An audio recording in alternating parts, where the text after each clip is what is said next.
As we have already seen that in the Manhattan grid problem, the Broadway or the main boulevard, it cuts across the borough and it divides the small blocks into uneven blocks. So by considering that problem, we can even consider a more complex city map or plan, but the recurrence relationship will remain the simple. With the score SV of the vertex V, we can define is as follows. Here we can see we have to calculate the S and V. S is the value weights of the grid and V is the vertex. And we have to calculate the maximum value of the predecessors V. Predecessors mean that the inflow edges. And we have to calculate the value of SU plus the weight of edge from U to V, and U could be more than 2. So predecessors V is the set of all vertices U such that U is the predecessors of V. Since every edge participates in only single recurrence, the running time of the algorithm is defined by the number of edges in the graph. As we have seen, if for example this is a vertex and there are the inflow edges and these are the outflow edges, so the running time of the algorithm will depend on these predecessors. If they are larger in number, the running time of the algorithm will be larger, and if they are smaller in number, the running time will be much better than the others. As we have selected the more complex city plan, but the problem with this more complex city plan is that the solving of the longest path. And we know that this longest path we have to calculate in the DAG grid pattern. And the most important thing in this complex city plan is that we have to consider the order of the edges which we have to consider.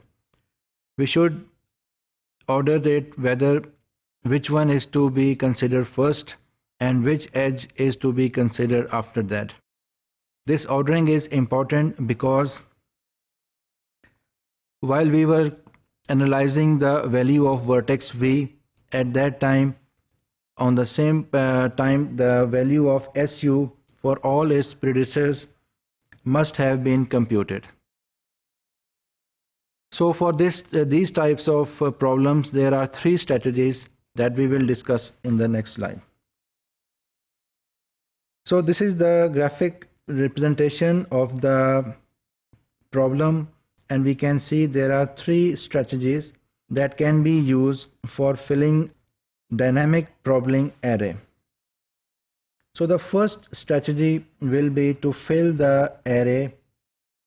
This is the first. We can fill the array column by column. We can see first we will do this column by column.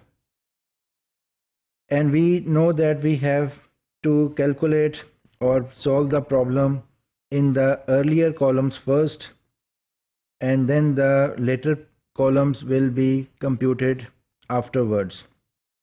So in the second strategy, we will fill the array row by row.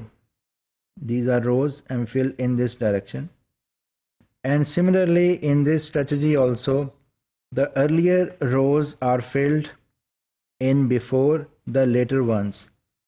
And in the third strategy, that is the parallel computation strategy, in this the entries will be filled or computed along the diagonals. And in this technique we can solve the rows and the columns simultaneously or parallelly.